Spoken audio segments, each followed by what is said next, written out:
Hey, what's going on, everybody? We're going to talk about outposts in Starfield. Okay. Like I said, I wanted to talk about outposts in Starfield today, and there's a lot to cover, but there's also a lot to not cover. I'll get to that in a sec. So this is kind of the shortest segment in the Starfield Direct video. And it could be simply because BGS is holding their cards very close to their chest and don't want to reveal too much about everything that you're able to do in an outpost, but they also revealed quite a bit that you're able to do in an outpost. So we're going to go over what's confirmed that you're able to do in an outpost, and then kind of go over what I'm speculating about a couple things. As you've seen in the Starfield Direct video, you have a beacon that you can place down almost anywhere.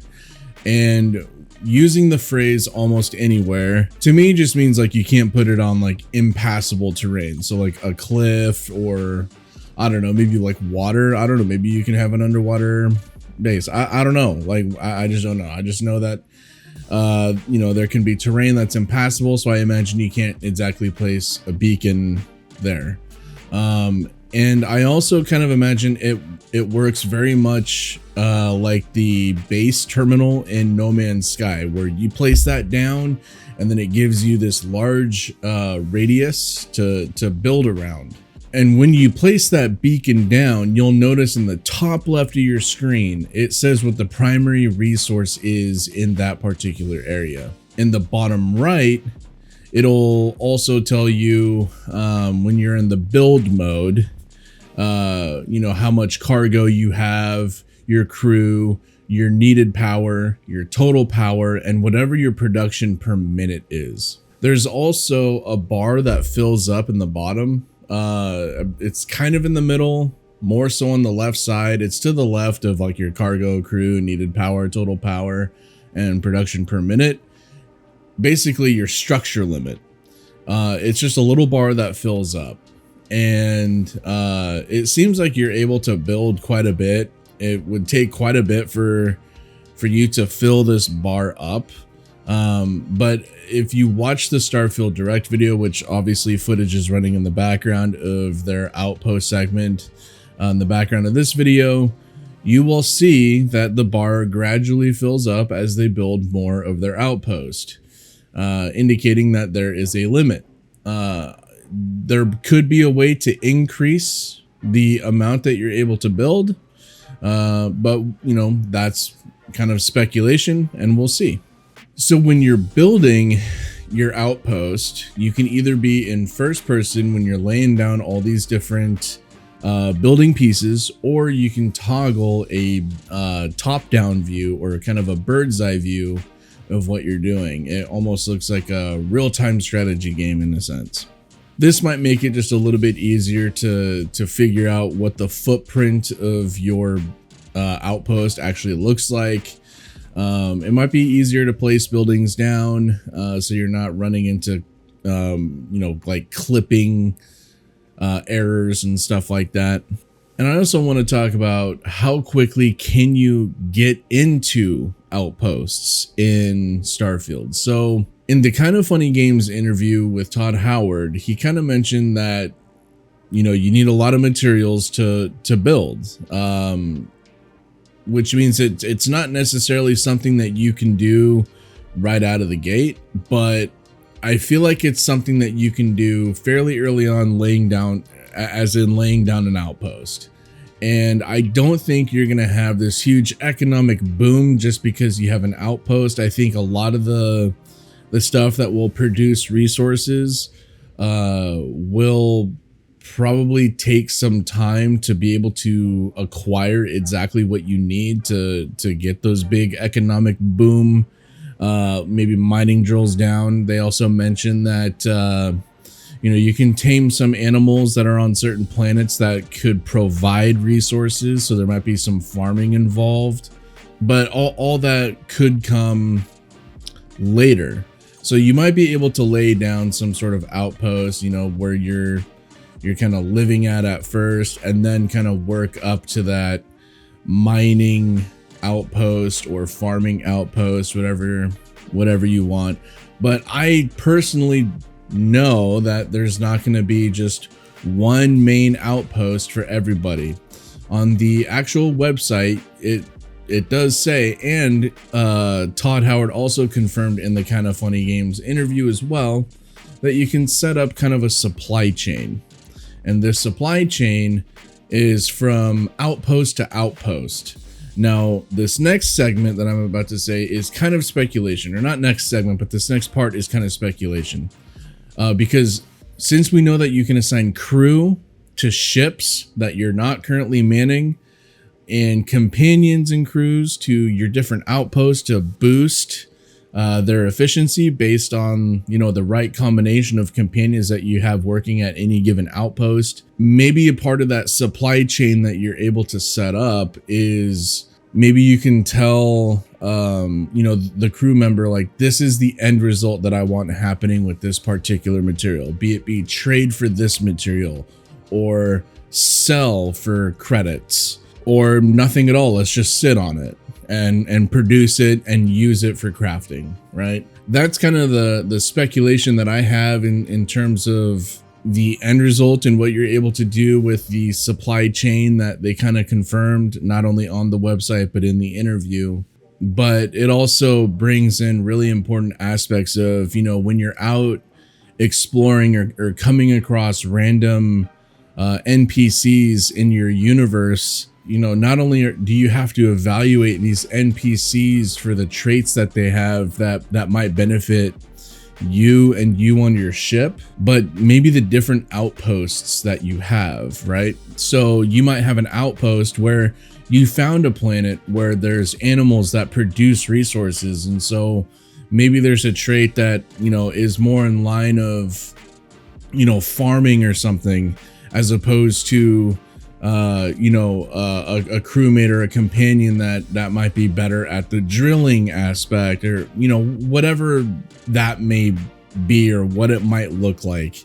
Because again, they didn't dive into it super far, but it was confirmed and mentioned that you can in fact assign different companions and crewmates to ships and outposts that you're currently not at to boost their efficiency. And with that also comes supply chain. So, you know, not only being able to taxi resources from one outpost to another, but, you know, being able to maybe have that end result of selling or trading.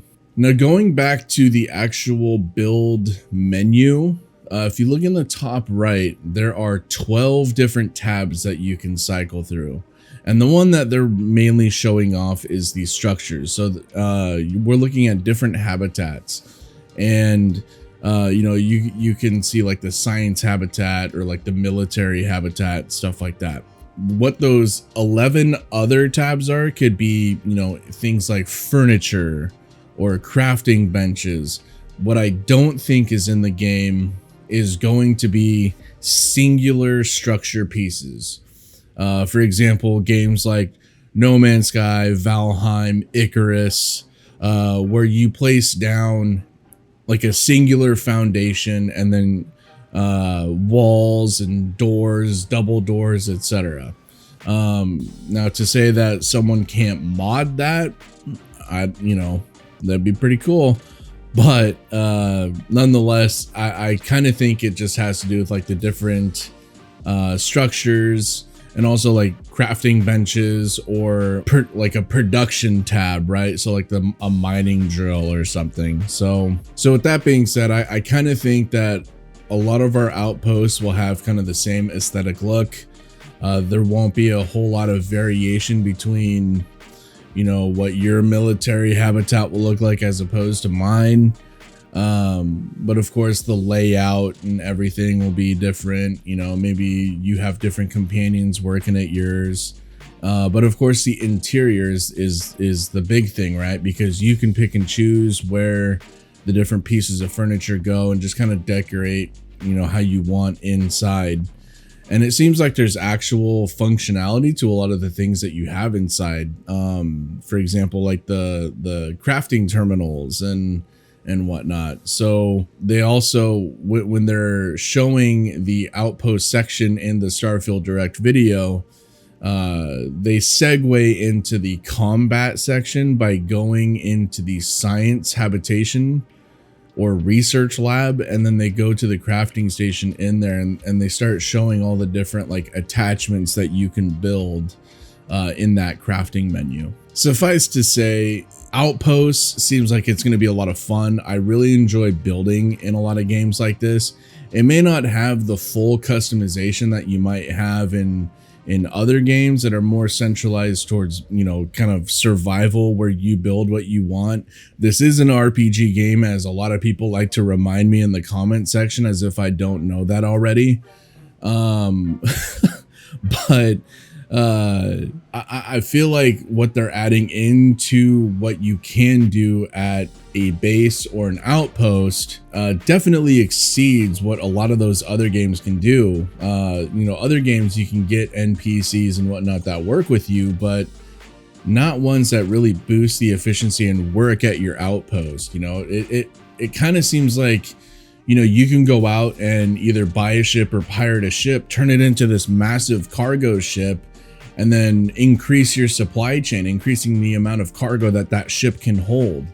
Because there's a lot of segments in the outposts where they're showing these giant cargo containers near a landing pad. So I almost wonder if you can connect them to the landing pad to where, you know, one of your NPCs that's piloting perhaps a cargo ship lands on the landing pad, and then it just starts filling up the ship's cargo so he can continue with the supply chain, or just simply fill up his cargo to go sell. And the reason why I bring that up as well is because, you know, there's a couple different scenes where they show that you're landing kind of not even on a landing pad. And it would kind of suck if there was a landing pad limit, because it would be really cool if you could have a couple, just in case you have a large supply chain going and multiple ships show up at once. It kind of adds to how lively an outpost may be. So we do know that, you know, whenever you show up to an outpost, there might be a chance that there's a ship already utilizing the landing pad that's there.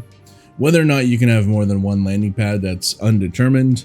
Nonetheless, Outpost is something that I'm really excited for. I know that I'll probably have a lot of different outposts. The first one will probably be really crappy and just like a place to call home.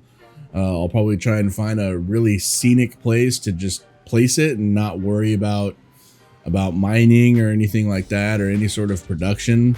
But then I'm kind of the kind of person that likes to figure out what's the most expensive thing that I can sell in the game, and can I mine it? Can I farm it? And then let's build a base around producing that.